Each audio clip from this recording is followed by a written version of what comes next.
unique obstacles that only exist in America. That involves a healthy respect and appreciation for the past and the scholarship of the past. And it involves appreciating what it means to be connected with that past and with that heritage. A tree is connected to its roots. So if we could take the liberty, they hit all the truck, they know I was coming. On the east. You never see a tree. Here's the ground. Here's the ground.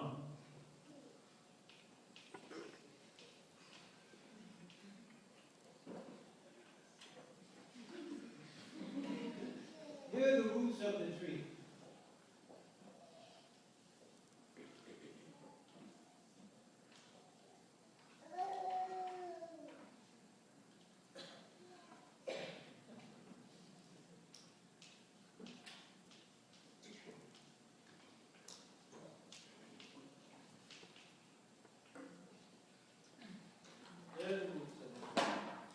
You've never seen a tree like this.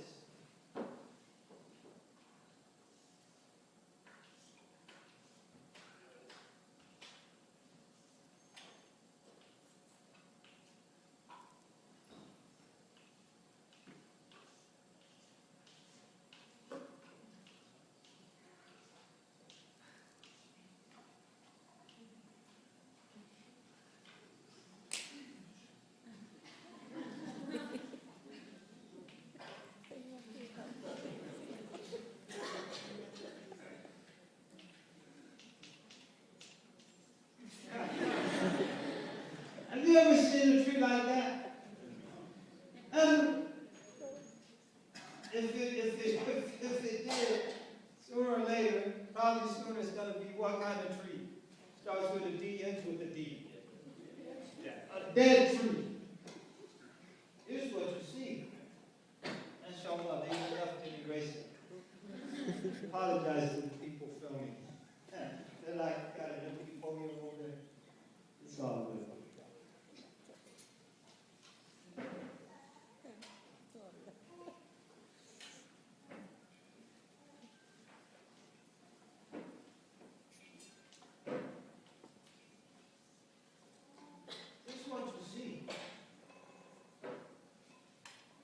Any living tree is connected to its roots.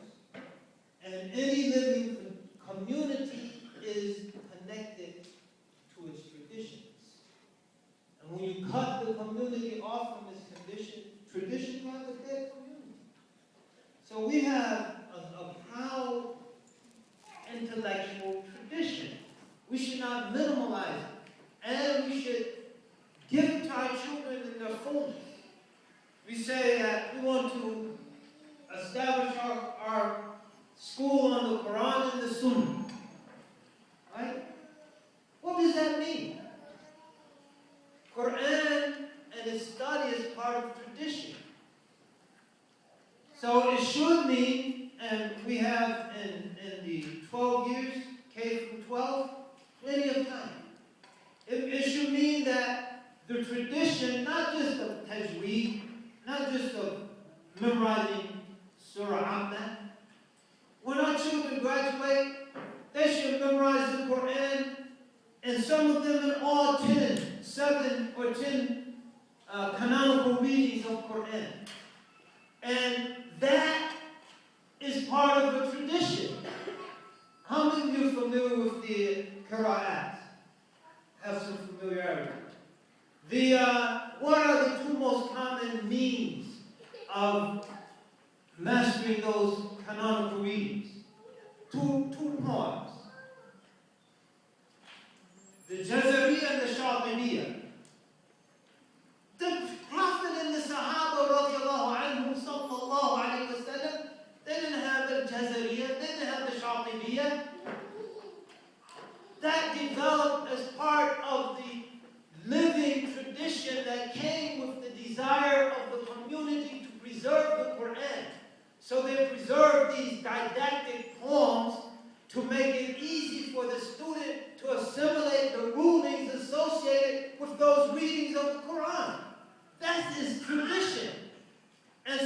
we shouldn't have slogans. Well, let's go back to Quran and Sunnah. We should have traditions.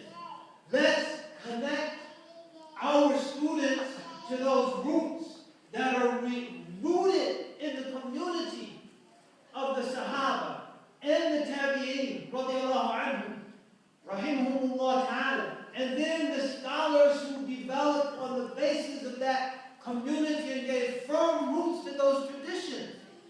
There are groups in Islamic history that said we're going back to the Sunnah. And they immediately ran into a problem. What is the problem? So we only need the Sahaba and the companions of the Prophet ﷺ and what they did and to connect with that Sunnah. What's the problem? And so everything after that was bid'ah. You can make an argument that it was. But the counter-argument is bid'ah hasana. Ni'matu bid'ah hadihi. Or he. What an excellent bid'ah. Well, what's the problem? The Sunnah in 2010 is conveyed to us by the Hadith. Right? The Sunnah is conveyed to us by the Hadith. The Hadith, in its current form, is the product of an intellectual tradition. The Prophet ﷺ, Sahih, Da'if, Sahih, Mu'adad, Munqata'. They didn't have these mustalahat. They didn't have these technical language. These were traditions that the Muslim people developed as they interacted creatively with their heritage over time. They produced living traditions, and now we should desire to connect our children through our education to that tradition to keep it alive. Because that's how we keep our deen alive. Slogans will not keep our religion alive. Slogans will lead to the confusion we see now. Confusion. That young man, everyone knows his name now. Antonio Martinez. Have you heard of Antonio Martinez? This king. The poor kid, new shahada. What's a new shahada? Just learned about Islam. Why wasn't he at home memorizing the Fatiha? Why wasn't he at home learning his prayer? What's a new shahada being inundated with ideas about strategic matters he has no knowledge of, introduced to realities he doesn't know who's behind them? He's found out who's behind one of those realities, like Fred the Fed. But why is a new convert so confused about his religion that he feels it's his obligation to participate in this struggle? Because we are living in an environment of total confusion and anarchy. Why? Because the tree is up in the air, it's cut off from its roots. And it's our responsibility to make sure our young people understand, listen, you're part of a tradition. And that tradition is rooted on a sense of history. And when you know where you are, and you know history, and you know how history develops, you understand, I don't have to do anything drastic or ridiculous. I have to preserve this religion, and I have to pass it on to others, and I have to live it, and my life will touch others. And through me and my example, they'll see the depth of my personality, and they'll see the strength of my character. Dr. Masrui, I believe his father, the content of character, was it your father or grandfather? The Hadith collection. Wow. His father wrote this beautiful compilation of prophetic traditions that express the deep and deep-rooted nature of character reformation and the connectivity that this religion provides us in terms of connecting us to a moral tradition, the content of character.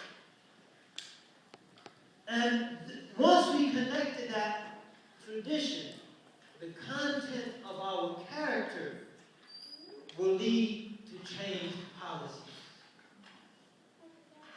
And we say, if any of our young people, if you're out there going onto some website that the CIA put up in the name of jihad, yeah, the CIA built the jihad movement. You don't know it, in the 1980s.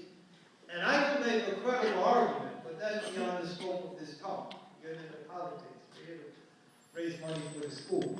I could make a credible argument that they still run the jihad. And from past experience, we know about the newspapers that were started by the CIA all over the Muslim world. And I guarantee you, those websites that you think are run by some mujahideen, strange mujahideen at that every time they do something at the worst possible time for Muslims. And it always leads to Muslims being in a worse situation than they were before. Now, why all these cases? You got the guy in Portland, now we got this guy. Why is it happening now? Besides it's Christmas time, you really want Muslims to hate. You really want people to hate Muslims, mess up their Christmas. You already took everything else. You took the job, you took the house, the repo man took the car. Now the Muslims taking our Christmas. I'm mad now. But I'll tell you what else it did. You hear any more resistance to these new TSA screening rules? What happened to that popular movement that was developing? Opt-out day. This is a violation of the Fourth Amendment. You hear anyone talking about that now? No, they're everywhere. It could be the kid next door. Any measures to make us safe. Don't be a fool. And that's part of our education. We have to educate our children not to be fools. Okay, and then to find out the joke's on you.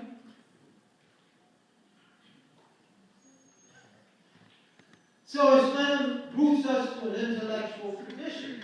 That intellectual tradition is how we have come to understand the Quran, how we've come to understand the Hadith, and the institutions that are preserved for us the Quran, the institutions that are preserved for us the Hadith. That tradition gives us a tradition of principles.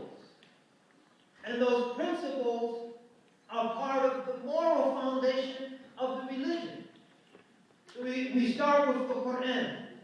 And we'll stop here because I know we have to move on. اللهم صل على رسول الله. من أجل ذلك كتبنا على بني إسرائيل أنه من قتل نفسا بغير نفس أو فساد في الأرض فكأنما قتل الناس جميعا. إلى آخر الآية. We ordain for the children of Israel anyone who takes an innocent life, be it for other than corruption in the earth, or murder, or murderous sedition in the earth, public crimes against public order that involve murder. Other than that, it's as if they've killed all of humanity. So we have a verse, and we get a prophetic hadith. نهى رسول الله صلى الله عليه وسلم عن قتل النساء والصبيان. The Prophet صلى الله عليه وسلم forbade the killing of women and children. And this is one of the things the Ummah has agreed on. You get any book of Ijma', and it will mention that the whole Ummah is agreed on. The Prophet ﷺ forbade the killing of innocent people, especially innocent women and children. Ijma'. I only say that because, look at the nonsense you had in your local paper this morning. Someone writing an article, Islam is equal, we